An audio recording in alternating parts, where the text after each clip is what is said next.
Thank you very much, and I'm so glad to be here this evening. And we are running out of time a little bit, but I'm not gonna rush. Like, I will just take my time here and now.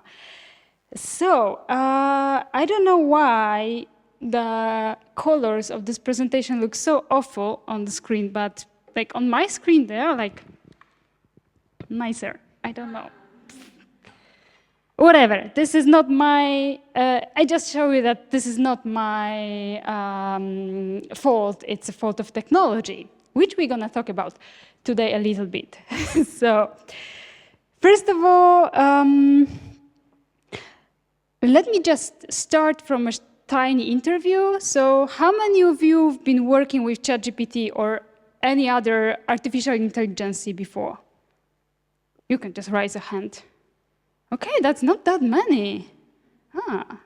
And how do you feel about it? Not just people who were working with it, but everybody. Like, how do you feel about it? Do you feel excited? Do you feel like hopeful and full of hope and it's promising? Is it like nice? You can just raise hand and. Oh, that's surprising. Oh. And do you feel scared? Yes, more or less into this part. Okay, so we have sort of like a landscape, emotional landscape that is set. And thank you for all the previous talks. They were really like informative and inspiring. And I feel like, especially Regina has like she just created this very theoretical landscape for everything that we've been talking about. And I just felt like, okay, everything is set already, so I will just share our experience. And by our, I also mean me and Andrzej, who's sitting here, and we are working together as hunters-gatherers, unofficial collective. So, I will follow this order, more or less. First of all, I will talk what has happened, then why, and why we made those decisions. Later, I will just scratch a little bit about our thoughts and what we felt about it. First of all, what we ended up with. So we started working for 27th Gdańsk Shakespeare Festival as a part of Shakespeare Off program. And this is a program of sort of like a residency, so our application was selected and we got modest budget and the possibility to show it on the premiere, having a premiere on the festival. And the theme of the festival was the excellent foopery of the world. So it was already indicating some sort of a jest and not taking it so serious. And at the same time, we were supported with Łódzki Dom Kultury. So this is what we did, like 50 minutes performance. It was a solo performance, so pretty hard stuff. Dance, theater, improvisation, performing art, devised theater, however you call it. It was just basically everything all around. And we invited to this work Paweł Grala, who's a very skilled and very experienced performer and improviser. We had some other help from Wojciech and Julia, and everything else was on us. I mean, the text, the directing, the choreography, the production, costume design, and graphic design, and whatever, like everything, because this is the reality of being a freelancer on budget. And this is the monster we brought to life, basically. So just to give you an idea how it looked like, how it looks like, because it's still an ongoing project, of course. It's not dead. The space basically was divided into this horizontal part that was occupied by a performer, by a human performer, by Paweł. And it was this white, empty space, and we treat it also as some sort of a canvas, white canvas, to work on, to act on. And on the back, we had this very simple screen. So it was sort of like a dimension of a ChatGPT and dimension of a human being. And Paweł was working with these two beautiful objects. So one of them is just here, and I will talk about it a little bit later. And the beautiful chair that we stole, that was stolen from Łódzki Dom Kultury. Don't tell them. And we also like put those objects to emphasize a little bit this loneliness of Paweł, because I mean, for 50 minutes being alone on the stage, like it was really lonely. And ChatGPT had its own space, and we divided it into this Polish and English version, and it was more or less the same conversation. And we wanted to start like if it would be an equal collaborator. So we started with this like, hey, hello, do you want to like play this thing with us? What about doing this? And he said yes. Oh, it said yes. And then we started like with this conversation. So what do you think? What can we do? How can we create it together? Blah, blah, blah. And we were just like going with this normal conversation. But in certain point, we have changed the graphic design, the interface, into this sort of like going beyond the code. So of course it was clearly taking an inspiration from Matrix, and this part was written by us, or rather edited by us, like because we couldn't just go with the normal conversation with ChatGPT. That was our artistic idea, decision to fake it, let's say, to fake the text. And we were mixing the ChatGPT stuff, and we also added a lot of quotations. So like quotations from pop culture, quotations from Matrix, Wiliama Szekspira, everything that was just there. And Mercutio, just to let you know, the Mercutio, actually, it's the nickname of ChatGPT. Like, it gave it to itself in certain point. So we were calling it Mercutio. So what we started with and what was the journey? First of all, we wanted to think about and like meditate on Wiliama Szekspira's work, but I'm not gonna like go deep into this topic. It's a juicy one, like honestly, it was much more nice to work on. And just basically, we took Wiliama Szekspira more as a cultural phenomenon. Like we wanted to treat him not just as a playwright, but basically as some sort of a figure, as some sort of an icon, something that is much more an idea that is much more beyond just the character of Wiliama Szekspira and just the, like plays he wrote. And of course, we wanted to discover ChatGPT, and we were using the free version, the 3.5, which might be quite relevant, as a creative tool. Like, we just took this tool because it's sort of a new tool that is available to everybody, and we just wanted to like play with it and see whatever will happen.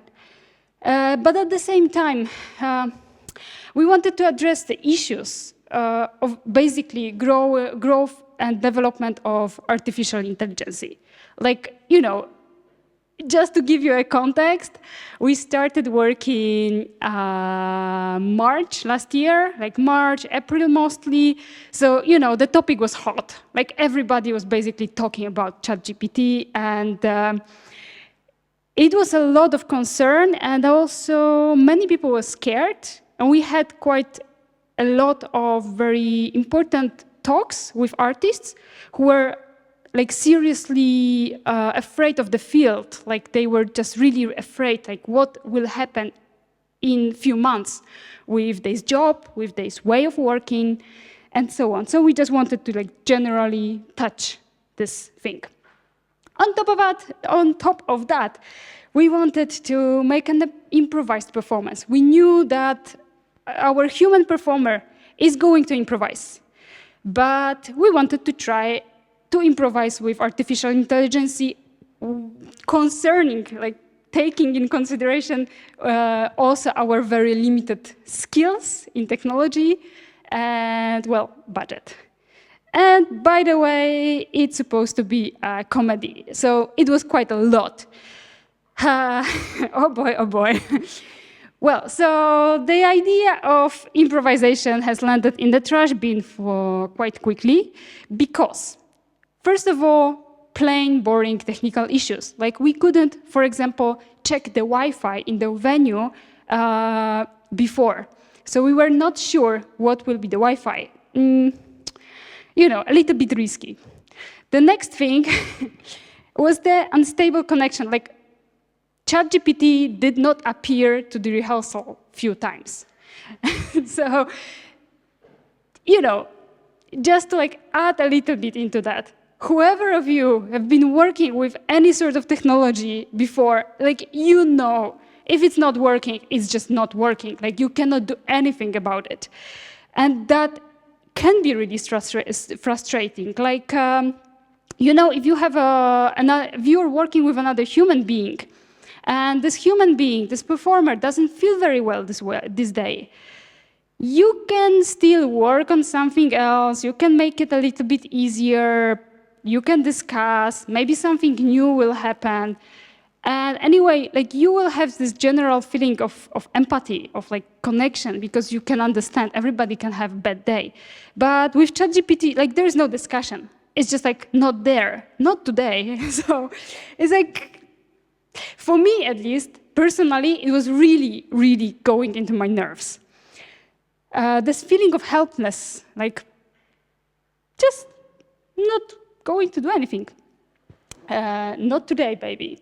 So there was also another thing, like this huge difference in writing speed and also amount of a text we were getting.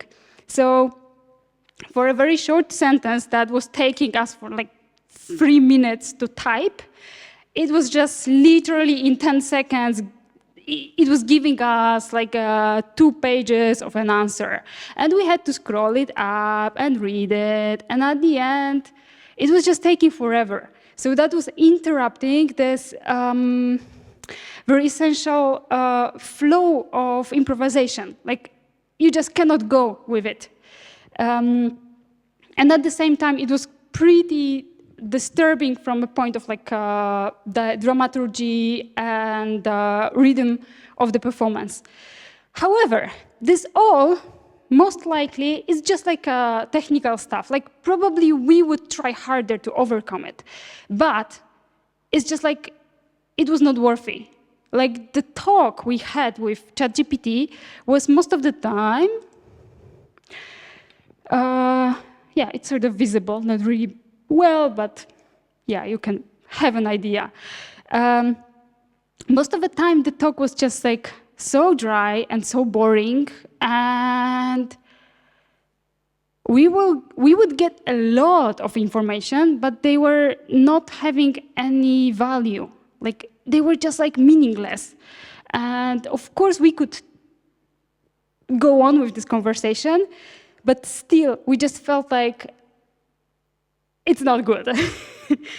And in this point, like you can imagine, the time is passing, you're getting uncomfortably close to the premiere day, and you just have to admit that it's not gonna work the way you want it. So we realized we have to work in a totally different way. We have to think about it in a totally different way. So yeah, that's, that's it. The golden door is ours. So we understood we need to focus on it. We need to not focus on the meaning of the text, especially of the text that was produced by ChatGPT, but we need to focus on the feeling of working with it. So instead of like this meaning of the text, we started to focus on this text generating, it's like being attacked nearly with the text and getting like so much text that you cannot consume it, like you cannot even read it. And anyway, if you read it, even if you read it, it's just like not worthy reading. It's not worthy spending the time. Like I did not read all of the talks we had. So this quantity definitely over quality. So we started to think more like about this text that is pumping, that is like popping, that is just flashing, that you're just like getting too much and you cannot like read it and digest it. So at the end, yeah, we just went to this way of thinking. And right now, I just want to say that those are two conversations, and we had to record them both in advance, which means that we could lead nearly identical two conversations, and we did it several times, including getting to this point, in both languages, in Polish and in English. That only revealed, this moment is my favorite one. That was Paweł's idea, by the way.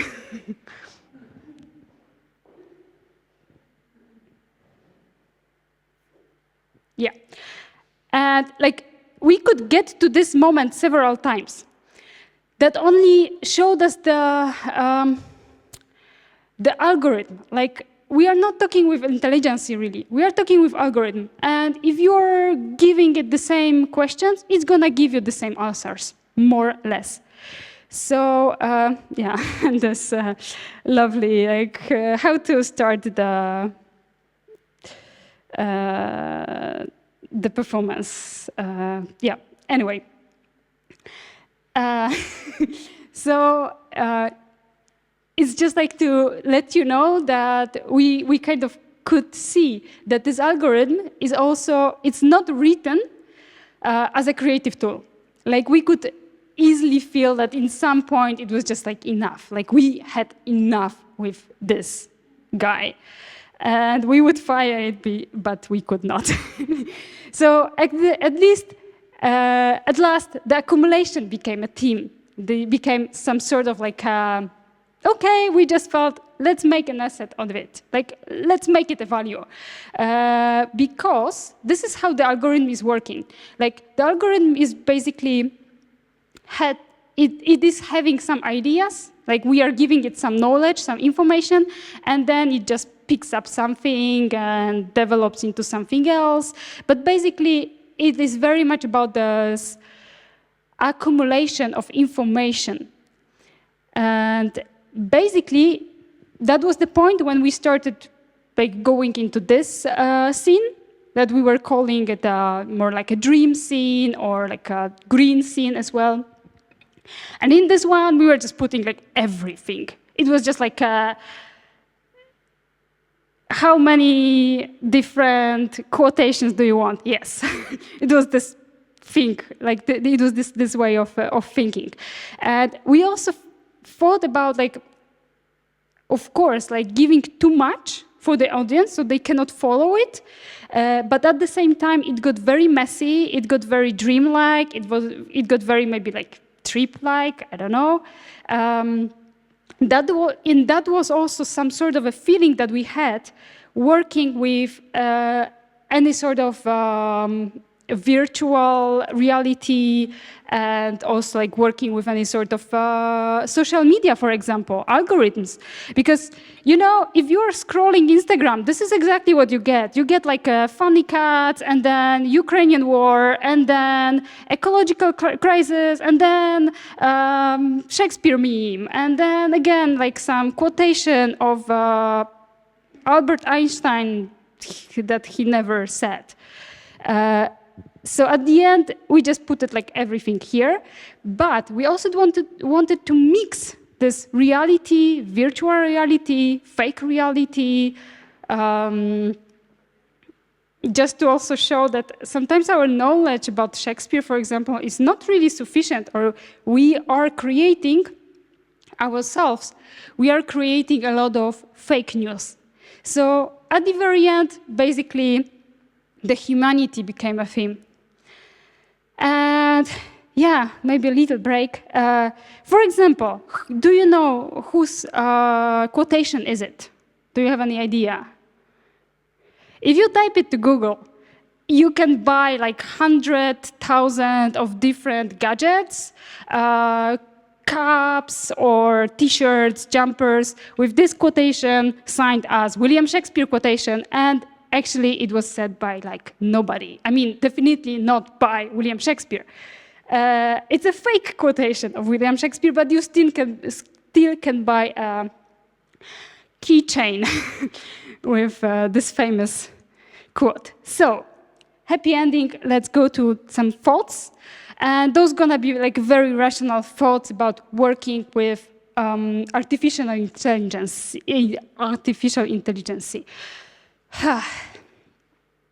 First of all, we discovered that this work is primary about selecting information.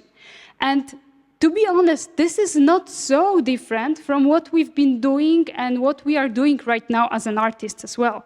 Like, basically, if you're a contemporary choreographer, most of the time you will just give the tasks to your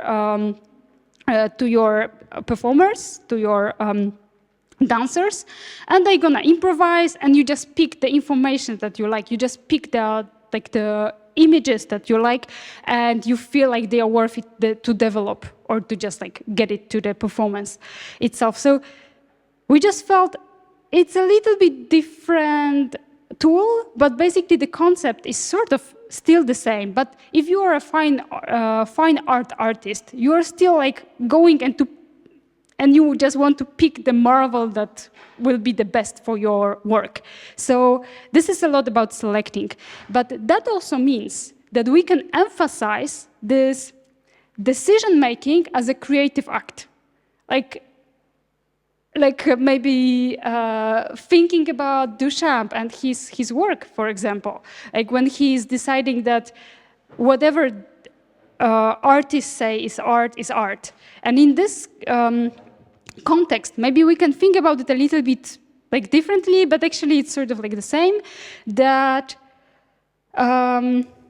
if we have 10 images created by artificial intelligence, and we just pick one, and we think, okay, this one is actually interesting, this one is actually nice, and I want to call it art, this is also a creative and a decision-making. It is a creative act. It's like you're creating art with your decision. But just to not make it maybe so intellectual anymore, we will get to a little bit of this more. It's supposed to be green, like, you know, it's supposed, just imagine it's green, because I wanted to go to our green scene, like the dream, visions, imaginations, and things like that. So, first of all, let's not forget about the body, and especially this body, like Paweł's body, because he was sort of like doing the same thing, like he was generating movement. We just felt like, okay, so ChatGPT is generating text and you are generating movement. This is your story, this is your work.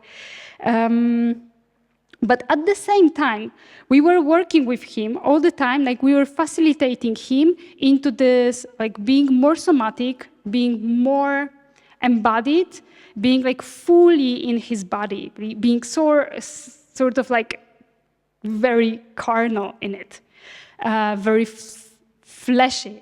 So we wanted to emphasize the flesh, the body of the performer, for two reasons. Like, first of all, like this reason, this is one. This simple object, this very lovely object, is representing for us another person, because Paweł was alone, so this is sort of like his partner, like he needed some partner. First of all, like our first idea was just to bring some liquid because the jokes were just so dry. So we felt like, okay, let's just give it a little bit of water into it. But at the same time, this became a symbol. Why I call it a partner? Because it contains more or less the same amount of blood that is in the body. So it was also a symbol for us, an artifact that symbolized melting ice and the water that shrinks, like this, the drinking water that shrinks, and the ice that is melting, and the ocean that is rising, and the plastic in the ocean, because it's a plastic bag with an ocean inside. So we were sort of like working also with these ideas. But at the same time, it was a lot also, sorry, let's just go back. It was also about, as we were talking about this body experience, the body knowledge, and embodied cognition. So we were also like focusing on the body, because as we were all talking about, the robotic is still beyond the artificial intelligence. Yeah, it's very, very difficult to create a robot who could, for example, like hold something the same way as body can do. So we were also like wanted to focus on the body, but that's another topic. Okay, let's go further.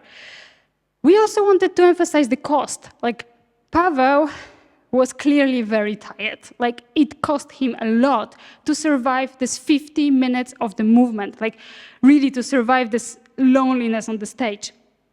You could see he's tired, you could see he's sweated, you could see like how much he invested into it. But with ChatGPT, you cannot see it.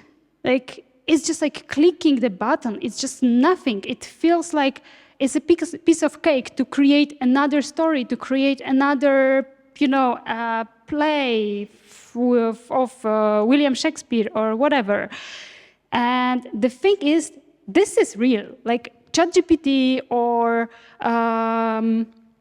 internet or all the data that we are storing somewhere, they are not in the clouds, Like this is an actual very physical place on this planet, and it consumes a lot of energy, like a lot of energy. And most of the time we just cannot imagine it because it's not tactile. Like it's just some sort of numbers, like 9 billions, 1%, 1.5%, whatever. We don't know it, but if we compare it to something very tactile, like for example, one Google search is equal in energy consumption to 20 minutes of ironing, then you actually feel like, wow, that's a lot.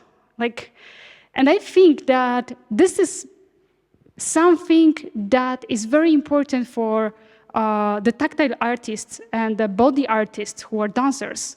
For dancers, this bringing this tactility, this bringing this concreteness of physical approach and physical representation might be some sort of thinking about sustainability and thinking about balance.